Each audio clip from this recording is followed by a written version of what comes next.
Price the Lord. கர்த்தருடைய பரிசுத்த நாமம் மகிமைப்படுவதாக. இந்த நாளும் இயேசுவின் நாமத்தினால் உங்களுக்கு இனிய நாளாய் அமைவதாக.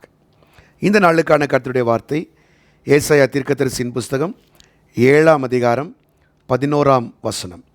Isaiah chapter 7 verse 11.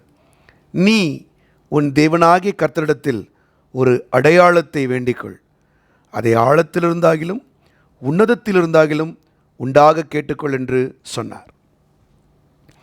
கர்த்தருடைய பரிசுத்த நாமம் மகிமைப்படுவதாக. இந்த நாளுக்கான கர்த்தருடைய வார்த்தை அடையாளங்களை கேட்டு அதிலே நடவுங்கள். Look for the signs from God and walk in them. தேவன் நம் ஒவ்வொருவருக்கும் கொடுக்கக்கூடிய அடையாளங்கள் உண்டு. நீங்கள் ஏதாவது ஒரு காரியத்தை செய்யும்போதோ இல்லை செய்த பிற்பாடோ அதிலே உங்களுக்கு சில சந்தேகங்கள், சில நேரங்களிலே அவிசுவாசங்கள் ஏற்படுவது உண்டு. இதை செய்யலாமா வேணாமா, இது நடக்குமா நடக்காதா, இதில் கர்த்தருடைய கரம் இருக்கா இல்லையா. ஏன்னா முக்கியமான முடிவுகள் எல்லாம் எடுக்கும்போது இதை நாம் கண்டிப்பாக கேட்க வேண்டும். அது தனிப்பட்ட வாழ்க்கையானாலும், குடும்ப வாழ்க்கையானாலும், வேலையானாலும், படிப்பானாலும், ஊழியமானாலும் எல்லாவற்றிலும் ஆண்டவர்கிட்ட கேட்கணும். நம்முடைய ஆண்டவர் எப்படிப்பட்ட ஆண்டவர் தெரியுமா? அதரிசனமான ஆண்டவர். ஆனால் நம்மை நடத்தும்போது இந்த உலக வாழ்க்கையிலே நம்மை ஒவ்வொரு இடத்திலும் அடையாளங்களை காண்பித்து நடத்துவார். பாருங்கள், ஒரு பிரயாணத்தில் நம்ம போகும்போது, இப்போ சென்னையிலேருந்து நம்ம பெங்களூர் போகிறோம் அப்படின்னா அந்த ரோடு முழுவதும் பார்த்திங்கன்னா அடுத்தடுத்த ஊர்களுக்கான மைல்கல் இருக்கும். எத்தனை கிலோமீட்டர், எவ்வளோ தூரம் வந்திருக்கிறோம், அதற்கப்புறம் வலது பக்கம் திரும்பணுமா, இடது பக்கம் திரும்பணுமா, நேராக போகணுமா, அங்கே பாதையில் குழி இருக்கா இல்லையா, டைவர்ஷன் எடுக்கணுமா, இவைகள் எல்லாம் நமக்கு அடையாளங்களாக கொடுக்கப்படுது.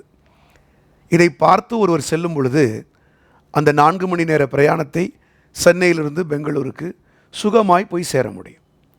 வேதம் சொல்லுகிறது, தன் வழி பிரயாணத்தில் தன் வழியை அறியாததினாலே மூடனுடைய புத்தி அவனை இளைக்க பண்ணும்னு சொல்லுது. நம்ம போகிற வழியை நமக்கு கர்த்தர் கற்றுக் கொடுக்கிறார். அதில் உங்களுக்கு பயமோ அச்சமோ கலக்கமும் இருந்ததுன்னா ஆண்டவர்கிட்ட நல்லா பேசி எனக்கு அடையாளங்களை காட்டுங்கன்னு கேளுங்க. கர்த்தர் உங்கள் சத்தத்தை கேட்டு கொடுப்பார். பாருங்கள், இங்கே ஆண்டவர் சொல்கிறார், உன்னதத்தில் இருந்தாகிலும் ஆழங்களில் இருந்தாகிலும் அடையாளங்களை கேளுங்கள். Ask for the science. ஆண்டவரை பரிச்சை பார்க்குறோன்னு நினைக்க வேண்டாம். கர்த்தர்கிட்ட அப்படி கேட்டு நம்ம விசுவாசத்தில் நடக்கிறோமே, ஆண்டவர்கிட்ட இப்படி கேட்கலாமான்னு யோசிக்க வேண்டாம். விசுவாசிப்போம். விசுவாசத்தில் தளரும் பொழுது, பலவீனமாக இருக்கும்போது அடையாளத்தை கேளுங்க. கிதியோன் பாருங்கள், கிதியோன் என்றாலே பெண்மான்னு அர்த்தம். To, Gideon means to, young female dear, ஒரு பெண்மான். பெண்மானை குறித்து வேதம் சொல்லுது. பெண்மான் காட்டில் இருக்கிற சத்தத்தில் தான் அது ஈனும், அவ்வளோ பலவீனமானது. அப்படிப்பட்ட ஒரு கேரக்டர் தான் கிதியோன், சுபாவம் தான் கிதியோன். அப்படி பயந்த சுபாவம்.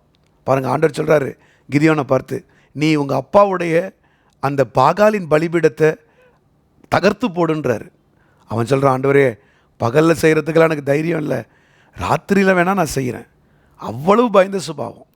ஆனால் அவன் கர்த்தரிடத்தில் பழகும்போது கர்த்தர் சொன்னார் அல்லவா, உனக்கு இருக்கும் இந்த பலத்தோடு போ, நீ மீதியானீரை மேற்கொள்ளுவாய். அவனுக்கு அந்த வார்த்தையை நம்ப முடிஞ்சுது. ஆனால் இது எப்படி நடக்கும் சந்தேகம் இருக்குது, விசுவாசம் பலப்படலை. அப்போ தான் அவன் என்ன செய்கிறான், அடையாளத்தை கேட்குறான். ஆண்டவரே, ஒரு தோலை தூக்கி போடுறேன், இந்த தோல் மட்டும் நனையணும், அதை சுற்றி இருக்கிற பூமி நனையக்கூடாது. கர்த்தர் செய்கிறார், பணியை அனுப்பி செய்கிறார்.